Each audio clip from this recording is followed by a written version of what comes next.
Here's another parse kit. This one's Arms of America. This is the model 63 Romanian.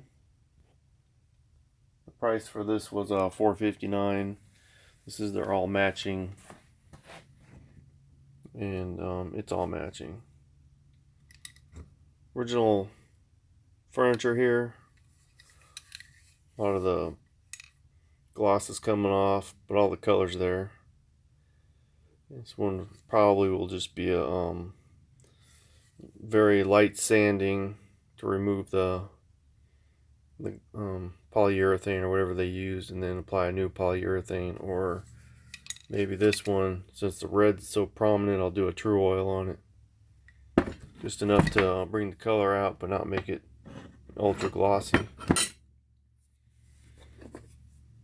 Blister grip, pretty nice shape.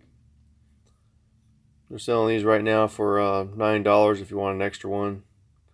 I got an extra one, just keep it in case I need it. Sometimes you get them banged up. Hardware looks good.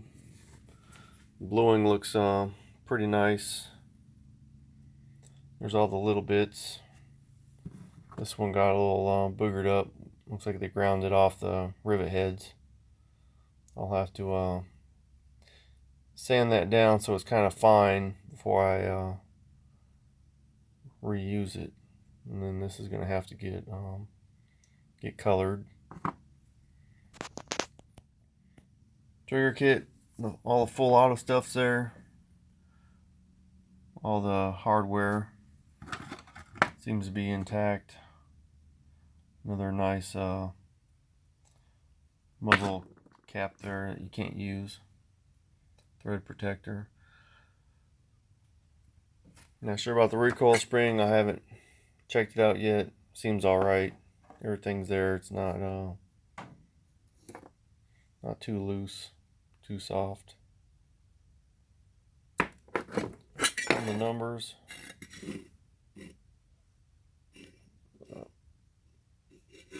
Dang, looks like I don't want to focus. There you go. SAZ 1813. So everything should be an 1813. It's like this guy has no numbers on him. Oh, there we go. Oh well. It's 18 or 813. Oh, there we go.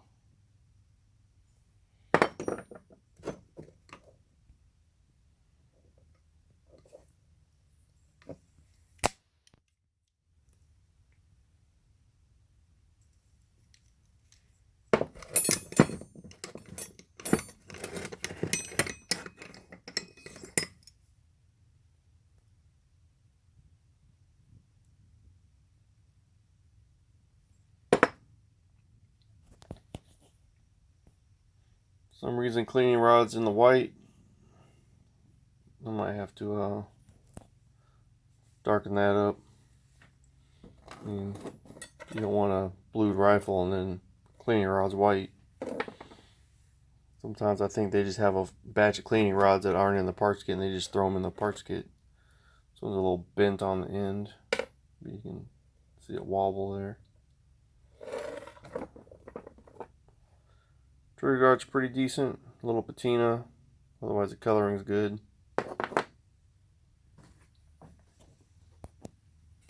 Dust cover. A little patina. The color's good. About 60% of color on this thing. There's the new 4150 nitrided barrel from Arms of America. This is 120. They might be out of them at this point, but they come in and out of stock. So if you need one, just put in your email address. They'll pop up, and then jump on it. Your gas tube. Definitely use a good cleaning. This whole parts kit's a bit grimy. This is 1984. And the triangle, no arrow in there. Another 1613.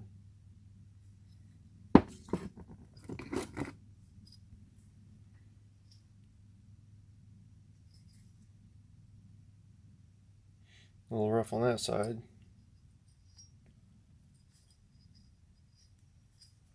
I got numbers down there.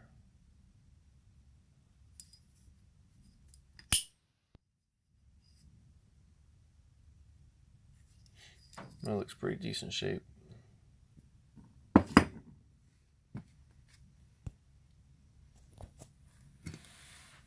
Picked this up from Arms of America. They had them for $85. I figured for that price, I'll just roll with it. Difference would be if you went to Childers and matched up your serial number to the parts kit, you're looking at 140 to 150. And then you got another 4 to 8 week ship time. So for me, I was like, well, for this kit, I'm just gonna go with this one, help bring the price down. Sometimes if they're mine, I'll spend the extra to get the serial number match the receiver. But even though everybody likes them when you sell them, I mean, the most important thing is keeping the price down. Right now, Max Arms has the Romanian Model 65 underfolders, and they're asking about $1,400 for them.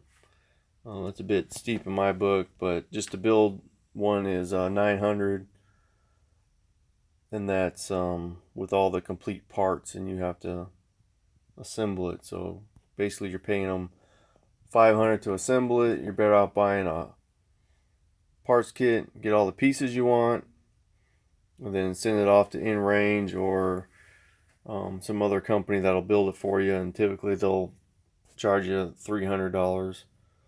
And if you do it that way, you might save $100.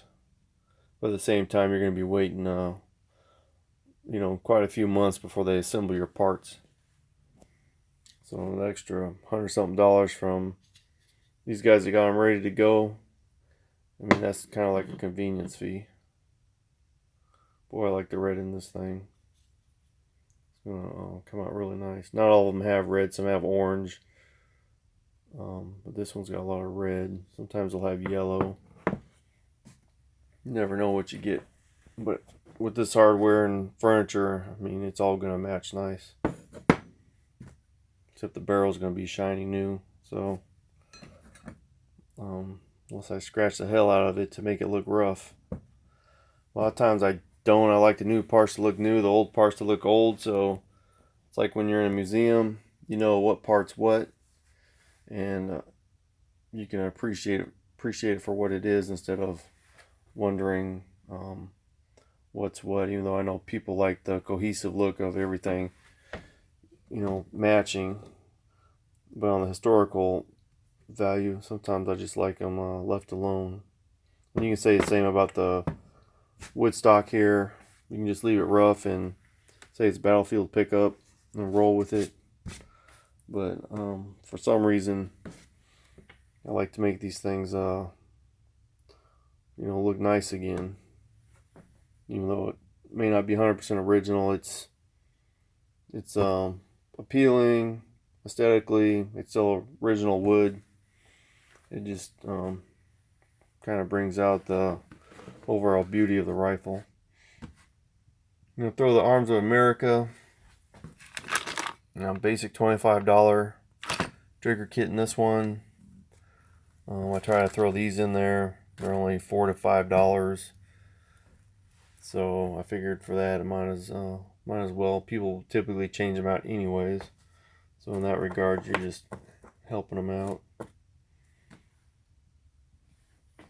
Enough bluing on this. I think I got only one AK that is rather in the white. Most of the other ones have a pretty decent amount of bluing. A little bit of wear there. nothing to worry about. This thing's dirty. It's like they never cleaned it, they just took it apart. So, Arms of America, $4.59. Go grab you one if you want one. Hold on to them. These are pretty decent investment when parts kits dry up or they pretty much get banned. You can, you know, if you already have them, you might be able to still sell them off. If not, you can part them out. When this rifle's done, I'm looking at $810 for this rifle. All assembly, all the parts, in about 20 hours of my time. So that's where I'm at.